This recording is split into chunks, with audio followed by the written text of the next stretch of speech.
So, John Fulham, Public Engagement Manager with Irish Wheelchair Association and a member of DFI's Self-Advocacy Advisory Group. I went to one of the DFI sessions down in Cork, actually. I hadn't been involved before, but because we do a lot of self-advocacy training in our organisation, I went down to have a look and to give our feedback. And then based on that, I linked in with PJ and we talked a bit about what we do in IWA and maybe if I had a perspective to offer. And I said, yeah, I'd be delighted to get involved. So that's how the initial contact was made.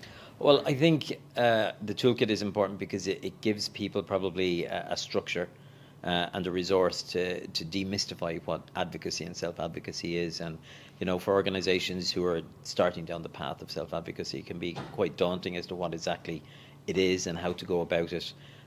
So for me, it's self-advocacy is so important. Having the voice of the person with the disability is key, and having and empowering them and upskilling them to have confidence to have their own voice heard is essential.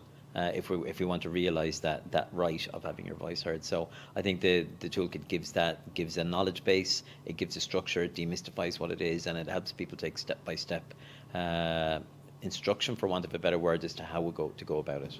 Yeah, co-design is essential because when you're dealing with people, there are just so many variations and perspectives to take into account, and then you add the disability requirements on top of that.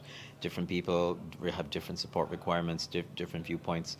So the more of those that you can get in to the discussion, the far more comprehensive a picture you're painting, and that leads to a far more comprehensive toolkit and that you can provide support with. I suppose from today, I took away that there's a real appetite for self-advocacy now more than ever, particularly maybe that's driven by the United Nations Convention, just enforcing the rights of people with disabilities. But I think beyond that, I think there's a real appetite to support people to have their voices heard. But there's a real challenge there as well about how to go about it, but number two, what resources you have available. So I think for me the takeaway is that not to underestimate the challenges, but don't be overpowered or daunted by them as well. It's very much about designing what's suitable for you right now, and you can build and you can grow on that. But for me the most important part is that there's an ambition out there to make this happen. I would say, number one, make sure you talk to your members. That's what this is all about. Talk to the people on the ground, the people whose voices you want to empower. Number two, be realistic about what your capacity is. So sit down in your organisation and have a chat about how important this is. Because if it's that important, you have to put some resource behind it. And resource mightn't necessarily be financial. It could be already existing manpower, but that requires a balancing act with maybe just releasing some people from other roles.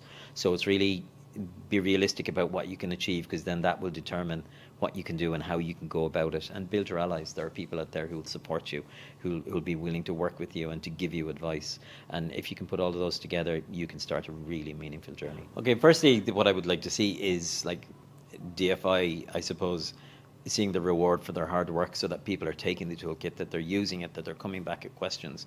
Because yes, this is the starting point, but we can grow, and there are so many things you can do to build on it. You can build a network, you can build a support mechanism, you can expand, you can review and expand based on experience, and then you can look at ambassadorial roles. You can there's so much you can do with it. But right now, just for people to understand that there's somebody out there who's willing to support them and who's willing to give them that nudge to get them forward on it, I think it's vital.